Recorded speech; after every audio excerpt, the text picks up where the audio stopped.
সুপ্রিয় শিক্ষার্থী বন্ধু, আসসালামু আলাইকুম।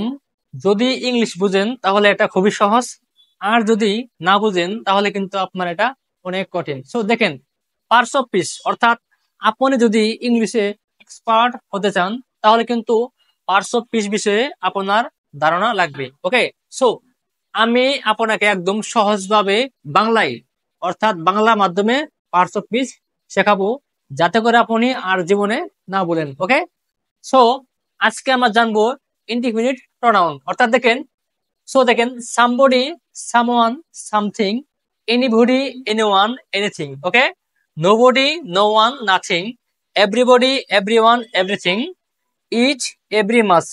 এগুলো সব হচ্ছে আপনার ইনডিফিনিট প্রোনাউন। অর্থাৎ এই প্রোনাউন গুলো হচ্ছে আপনার সবসময় সিঙ্গুলার, অর্থাৎ এদের পরে যদি কখনো কোনো ভার্ব আসে সেটা আপনার সবসময় সিঙ্গুলারই হবে। ওকে, দেখেন সামবডি মানে কি? কেউ। ওকে, সামবডি মানে কেউ, সামন মানে কেউ। ওকে, সামথিং মানে কি? কোনো কিছু। ওকে, আচ্ছা, এনিবডি মানে কি? যে কেউ। এনিওয়ান মানেও যে কেউ, এনিথিং মানেও যে কোনো কিছু। নোবডি মানে কি? কেউ না। নো ওয়ান মানেও কেউ না। নাথিং মানে কি? কোনো কিছুই না। ওকে, এভরি বডি মানে কি? প্রত্যেকেই। এভরি ওয়ান মানে কি? প্রত্যেকেই। এভরিথিং মানে কি? সবকিছু। ইস মানে প্রত্যেক, এভরি মানে প্রত্যেক, মাস মানে মানে অনেক বেশি, এরকম বোঝাই। এখন দেখেন সাম বডি নাকি বাডি। এখন এটার সঠিক উচ্চারণ হচ্ছে আপনার সাম বাডি, এনি বাডি, নো বাডি, এভরি বাডি।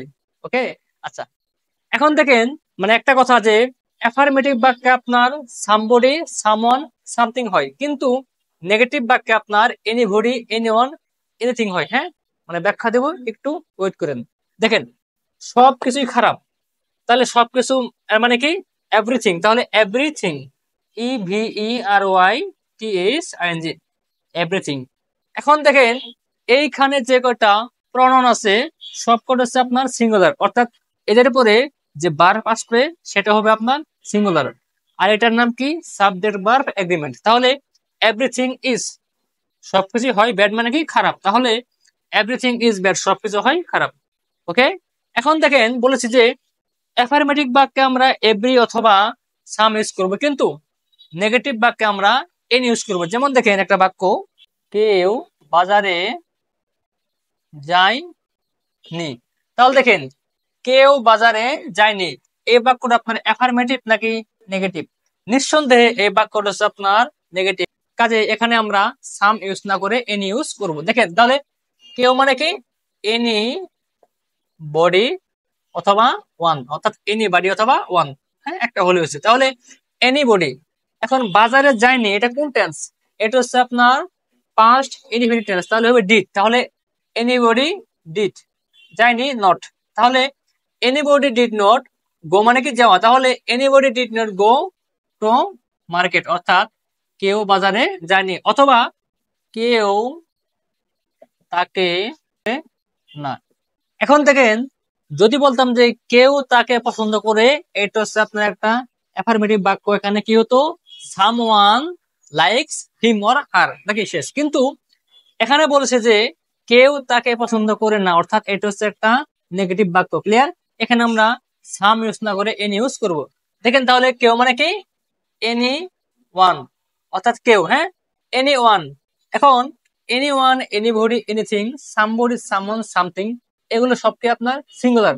কাজে এদের পরে যে ভার্ব আসবে তাহলে সেটা অবশ্যই আপনার সিঙ্গুলার হবে। এখন পছন্দ করে না, তাহলে ডাস, ডাস নট। তাহলে anybody does not like him or her, অর্থাৎ কেউ তাকে পছন্দ করে না। সো এটাকে চাইলে আমরা আবার দেখতে পারি যে নো বডি অথবা নো ওয়ান। হ্যাঁ, নো ওয়ান লাইকস হিম অথবা হার।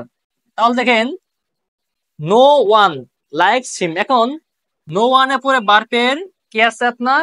সিঙ্গুলার ফর্ম, অর্থাৎ নো ওয়ান হচ্ছে সিঙ্গুলার, এখানে ভার্ব হচ্ছে সিঙ্গুলার। এজন্য আপনার এখানে লাইকের সাথে একটা এস যুক্ত হয়েছে, অর্থাৎ সাবজেক্ট যদি হয় সিঙ্গুলার, ভার্ব হবে সিঙ্গুলার। ওকে, এক কথাই somebody, someone, something, anybody, anyone, anything. Okay, nobody, no one, nothing, everybody, everything, everyone, অর্থাৎ ইচ এভরি মাস, এগুলো বাক্যে যেখানে থাকবে এরা সবসময় সিঙ্গুলার, এবং এদের পরে যদি কখনো কোনো ভার্ব আসে তাহলে সেটা অবশ্যই আপনার সিঙ্গুলার ভার্বই হবে। ক্লিয়ার সবাই? আচ্ছা, তাহলে এর পরবর্তী পার্টে আমরা এগুলোর বিস্তর ব্যাখ্যা জানবো। Okay, so my dear friends, thank you so much for watching my video. See you again the next video, next part. Be safe. আসসালামু আলাইকুম।